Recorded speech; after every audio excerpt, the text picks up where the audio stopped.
Hi అండి, నమస్తే. Welcome to ఎస్ఎస్వల్ తెలుగు వ్లాగ్స్. ఎలా ఉన్నారండి అందరూ బాగుండాలని మనస్ఫూర్తిగా కోరుకుంటున్నాను. ఇవాళ అయితే 5th డే క్లీనింగ్ పెట్టుకున్నానండి ఇంట్లో. నిన్న 4th డే ఏంటంటే ఇంకా బెడ్షీట్స్, కాళ్ళపట్లు ఇవన్నీ ఉతికేసుకున్నాను. ఇంకా ఇవాళ ఏంటంటే ఇంకొకసారి ఇల్లులన్నీ తుడిచేసుకొని హెడ్ బాత్ చేసి ఇంకా గుమ్మం అలంకరించేసుకుంటున్నాను. ఇక్కడ మధ్యలో ఫ్రైడే వచ్చి కూడా పోయింది, కానీ ఆ రోజు చేయకూడదు కాబట్టి వదిలేసి ఉన్నానమాట. ఇంకా ఇలా చక్కగా పసుపు రాయేసి ఇంకా బియ్యం పిండితో ముగ్గులు పెట్టేసుకొని కుంకుమతో అలంకరించుకుంటున్నాను. ఇంకా ఆ తర్వాత పటాలు తుడుచుకోవాలి. ఇంకా దేవుడి సామాన్ కూడా తోమేసుకొని దీపం కూడా పెట్టేసుకుంటాను అనమాట 5th డే. ఇక్కడ కొంతమందికి డౌట్ రావచ్చు, 5th డే పెట్టొచ్చా అని. అంటే సోషల్ మీడియాలో రకరకాల వాదనలు వినిపిస్తూ ఉంటాయి కదా, ఇంకా అందుకని డౌట్స్ కూడా వస్తూ ఉంటాయి మనకి. నేనైతే అవన్నీ వదిలేసానండి, పట్టించుకోను. ఫస్ట్ నుంచి మనం ఎలా ఫాలో అవుతామో అదే ఫాలో అయిపోతూ ఉంటాను నేను. కాలంతో పాటుగా కొన్ని మార్పులు కూడా వస్తూ ఉంటాయి. ఒకప్పుడైతే మన పెద్దవాళ్ళకి పొలం పనులు ఇవన్నీ చేసుకునేటప్పుడు అసలు పొద్దున్నే దీపం పెట్టే టైమే ఉండేది కదా వాళ్ళకి. ఇంకా తర్వాత అన్ని పరికరాలు వచ్చి కొంచెం వర్క్ తగ్గాక వాళ్ళు కూడా చక్కగా ఉదయం కూడా పూజలు అవన్నీ చేసుకుంటూ ఉన్నారు.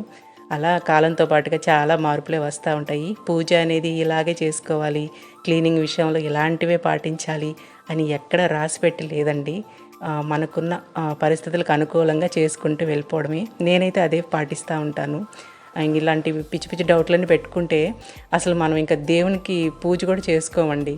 అంతకుముందు ఒక ఛానల్లో అనుకుంటా, అంటే యూట్యూబ్ ఇవన్నీ లేనప్పుడు టీవీ ఛానల్లోనే ఇలాగే దేవునికి సంబంధించి రకరకాల డౌట్లన్నీ చెప్పేవాళ్ళు. అవన్నీ విని స్టార్టింగ్లో నేను కూడా అసలు అగ్గిపుల్లతో దీపం వెలిగించాలన్న టెన్షన్ పడిపోయేదాన్ని. కొద్ది రోజులు అసలు దీపం పెట్టడానికే భయపడిపోయేదాన్ని అనమాట. అంటే నైటీ వేసుకున్న దీపం పెట్టకూడదు ఇలాంటివన్నీ చెప్తూ ఉంటారు కదా. ఇంకా అలాంటిది అసలు తర్వాత నేనే రియలైజ్ అయ్యి, లేదు ఇవన్నీ పెట్టుకోకూడదు మైండ్లో, మనం ఎలా ఉన్నామో అలాగే చేసుకుంటూ పోవాలి. శుచి, శుభ్రత ఇవి పాటిస్తూ మనుషుని ప్రశాంతంగా ఉంచుకొని చేసుకుంటూ వెళ్ళిపోవడమే అని నేను అనుకుంటా ఉంటానండి. ఇంకా ఇక్కడైతే నేను దేవుని సామాన్కి ఇలా పితాంబరి, ఇంకా ఇది ఉంది కదా సబీనా, కాస్త పేస్ట్ యాడ్ చేసి పేస్ట్లా కలుపుకొని రుద్దుతానండి. చాలా నీట్గా వస్తాయండి. ఇంకా కెమికల్ వస్తుంది చూసారా, అది వేయంగానే నీట్గా తెల్లగా వచ్చేస్తాయి, కానీ అంత వేగంగా మళ్ళీ నల్లగా అయిపోతాయి అన్నమాట. అందుకని కొంచెం శ్రమ అయినా సరే ఇలా రుద్దుకుంటాను నేను, నీట్గా ఉంటాయి. ఇంకా అవన్నీ పక్కన పెట్టేసుకొని ఇంకా పటాలు తుడుచుకొని బొట్లు పెట్టుకుంటా ఉన్నాను. ఇక్కడ అమ్మ వాళ్ళు గృహప్రవేశంలో తీసుకొచ్చారనమాట. వాళ్ళు వెండి పటాలు తీసుకురావాలని చూశారు. అంటే అంతకుముందు కూడా వెండి ఉన్నాయండి. అవి ఏంటంటే కొద్ది రోజులకి నల్లగా అయిపోతాయి, ముఖం అంతా కూడా అసలు ఏమి మనకు పిక్చరు మంచిగా కనపడదు దేవుడి ఫేస్. నాకు ఇలా పాత స్టైల్లో అప్పటి కాలంలో ఉన్న పటాలని ఉంచుకోవాలని ఇంకా అడిగి మరి ఇవే తీసుకున్నాను.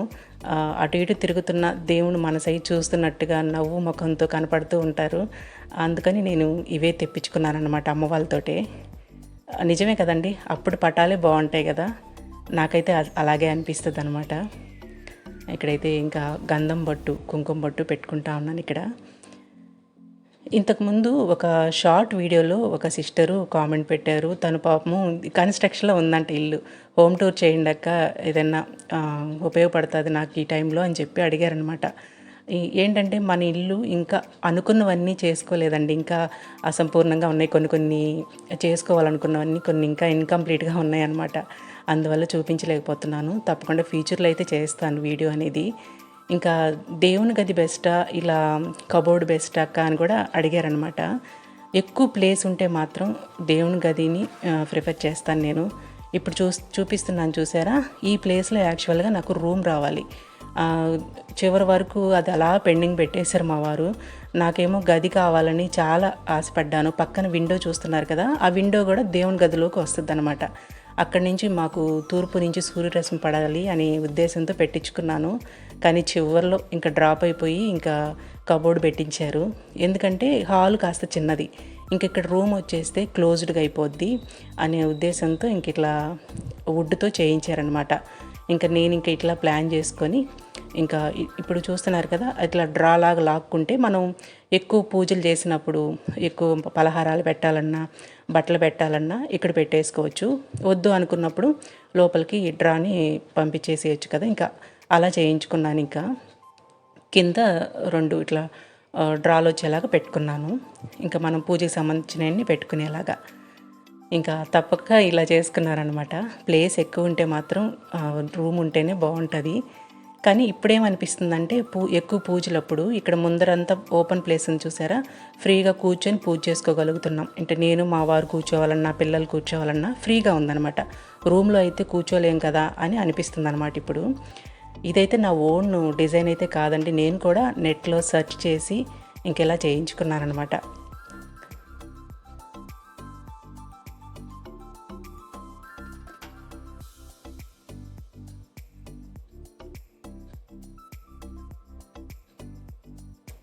ఇక ఇవాళ అయితే టమోటా పచ్చడి పెడదాం అనుకున్నానండి. ఇప్పుడు నేను చేసే స్టైల్లో చేసుకుంటే కనుక నెల రోజుల పాటు ఫ్రెష్గా నీట్గా ఉంటుందండి. ముక్కలు ఎండబెట్టడం ఈ ప్రాసెస్ అంతా ఉండదు. నేను ఈజీగా చేసుకుంటాను. ఎలా చేస్తానో చెప్తాను. ఇక్కడ 1.5 kg టమోటాలు తీసుకున్నానండి.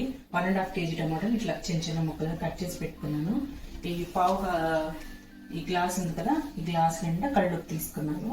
అంతే గ్లాస్ క్వాంటిటీలో కారం తీసుకున్నాను. ముందైతే 1/2 గ్లాస్ ఇందులో పోసేసి బాగా బాగా స్క్వీజ్ చేయాలి.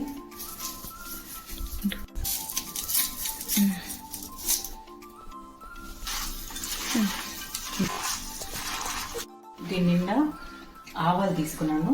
1/2 గ్లాసు మెంతులు తీసుకున్నాను. వీటిని లో ఫ్లేమ్లో మంచిగా వేపుకోవాలి.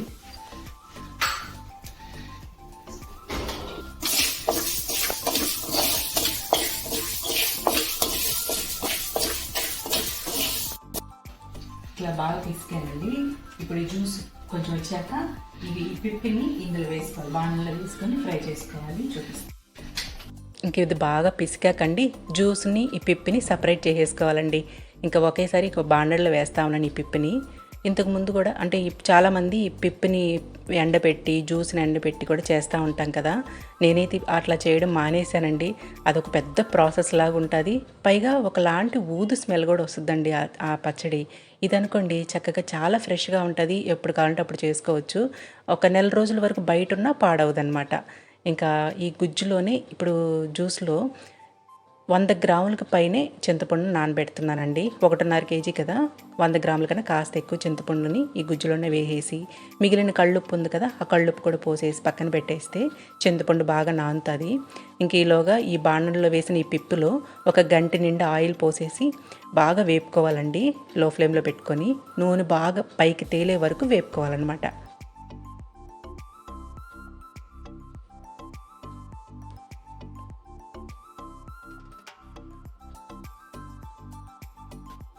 ఆ జ్యూస్లో చింతపండు అంతా పిసికేసి ఆ పిప్పి అంతా తీసి పక్కన పెట్టేసాను. నీట్గా ఈ జ్యూస్ తీసి పెట్టుకున్నాను అనమాట.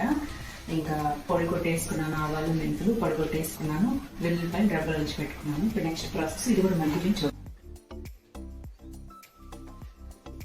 ఇక్కడ చూసారా బాగా ఆయిల్ పైకి తేలింది కదా. ఇప్పుడు ఈ టైంలో మనం చింతపండుని బాగా పిసికేసుకొని పిప్పంతా తీసేసి ఇంకా ఆ గుజ్జునంతా పోసేసుకోవాలండి. చింతపండు ఆ గుజ్జు బాగా ఎగిరిపోయి మనకి బాగా జ్యూసీ అంతా కరిగిపోయాక జిగురుగా రావాలండి బాగా. ఆ టైంలో మాత్రమే మనం కారం అవన్నీ యాడ్ చేసుకోవాలి. ఇక్కడ పసుపు అయితే యాక్చువల్గా టమోటా వేగేటప్పుడు వేయాలి, మర్చిపోయాను ఆ టైంలో. ఇంక ఇప్పుడు వేస్తూ ఉన్నాను నేను ఇక్కడ.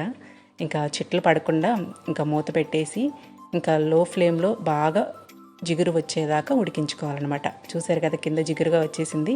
ఇప్పుడు ఈ టైంలో కారం వేసేసుకోవాలండి. కారం వేసి కాసేపు కలిపి స్టవ్ ఆఫ్ చేశాను. కారం పోసేసాక కొంచెం చల్లారిచ్చి గోరువెచ్చనయ్యాక ఇప్పుడు ఈ పొడిని కలిపేసుకున్నాము.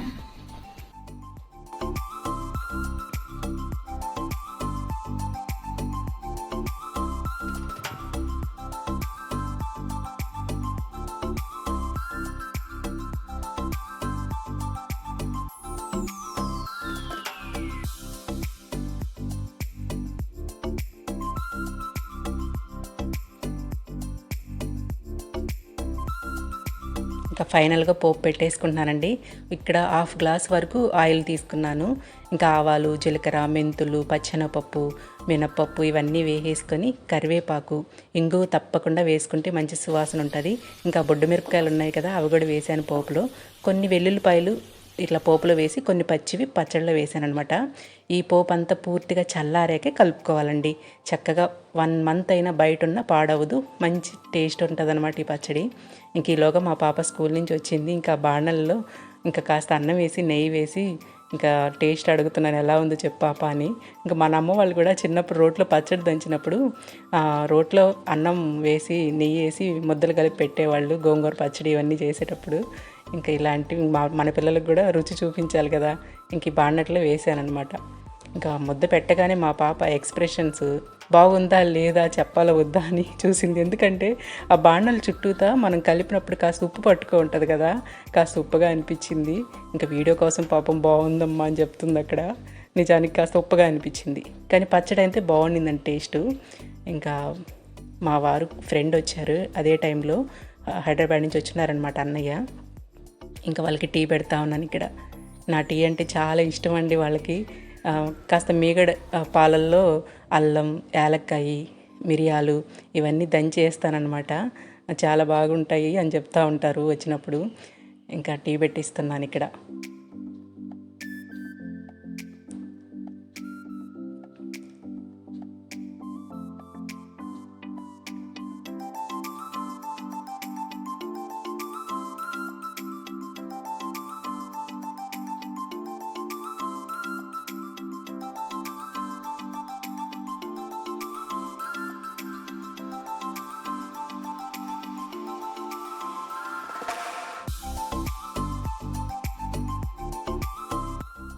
ఇంకా ఇవాల్టి వీడియో అంతా ఎలా ఉంది అనేది తప్పకుండా కామెంట్ చేయండి. నచ్చుంటే ఒక లైక్ చేసి మన ఛానల్ని సబ్స్క్రైబ్ చేసుకోండి. ఉంటానండి. Thank you.